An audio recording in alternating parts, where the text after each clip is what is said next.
വയനാട്ടിലെ ഉരുൾപൊട്ടലിൽ മരിച്ചവരുടെ ശരീരാവശിഷ്ടങ്ങൾ ഇന്നും പുത്തുമലയിൽ സംസ്കരിച്ചു എന്നുള്ളതാണ്. ദിവിഷ് മണി ചേരുന്നുണ്ട്. ദിവിഷ്, നടപടികളെല്ലാം പൂർത്തിയായോ? ഇന്നത്തെ സംസ്കാര ചടങ്ങ് പൂർത്തിയായി. പൂജ ഇന്ന് 6 മൃതദേഹങ്ങളാണ് ഇവിടെ പുത്തുമലയിലെ ഈ സംസ്കാരത്തിനായി ഒരുക്കിയിരിക്കുന്ന ഇടത്ത്. കുറച്ച് മിനിറ്റുകൾക്ക് മുമ്പാണ് സംസ്കാര ചടങ്ങ് പൂർത്തിയായത്. പ്രത്യേകിച്ച് പറയേണ്ട കാര്യം, പുത്തുമല ദുരന്തമുണ്ടായി 5ാം വാർഷികമാണ് ഇന്ന്. അന്ന് 5 വർഷം മുൻപ് ഏകദേശം 3 മണി 4 മണി സമയത്തോടുകൂടിയാണ് ഇതുപോലൊരു ദുരന്തമുണ്ടായത്.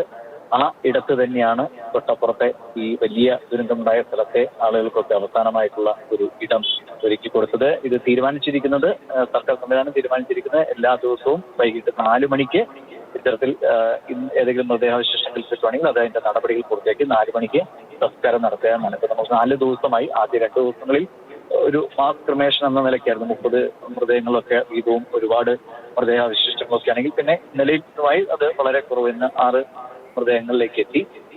വേഗത്തിൽ തന്നെ ചടങ്ങുകൾ പൂർത്തിയാക്കുക എന്നതാണ്. അവിടെ സന്നദ്ധ പ്രവർത്തകർ മൃതദേഹങ്ങൾ ടേബിളിൽ വയ്ക്കുന്നു. ഉടൻ തന്നെ പ്രഭാത പ്രാർത്ഥന സർക്കാരിന്റെ ഭാഗത്തു നിന്നുള്ള ഒരു ഔദ്യോഗികമായ ആദരവ് കൂടി നൽകുന്നു. തുടർന്ന് ഈ സംസ്കാര ചടങ്ങ് നടത്തും. DNA നമ്പറുകൾ എഴുതിയ ഒരു കുറിപ്പ് അത് പ്ലാസ്റ്റിക് ബോട്ടിലാക്കി അവിടെ നിക്ഷേപിക്കുന്നുണ്ട്. പിന്നീട് അവിടെ സ്ഥാപിക്കുന്ന സ്ലാബിലും DNA നമ്പറുകൾ എഴുതും.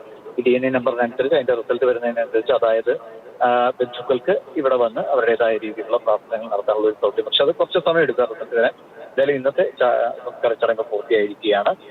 കഴിഞ്ഞ ഈ 4 ദിവസങ്ങൾ അത് വല്ലാത്ത ഒരു വേദന ഉണ്ടാക്കുന്ന ദൃശ്യങ്ങളാണ് നമ്മൾ ഈ സമയത്ത് ഇപ്പോഴും നമുക്ക് പങ്കുവയ്ക്കാൻ കഴിയാതെ. ഇത് മാറട്ടെ എന്ന് പ്രതീക്ഷിക്കുകയാണ്. ശരി, ഇന്നും പുത്തുമലയിൽ സംസ്കാര ചടങ്ങുകളുണ്ടായിരുന്നു. ഇന്നത്തെ നടപടികളെല്ലാം തന്നെ പൂർത്തിയായിരിക്കുകയാണ്.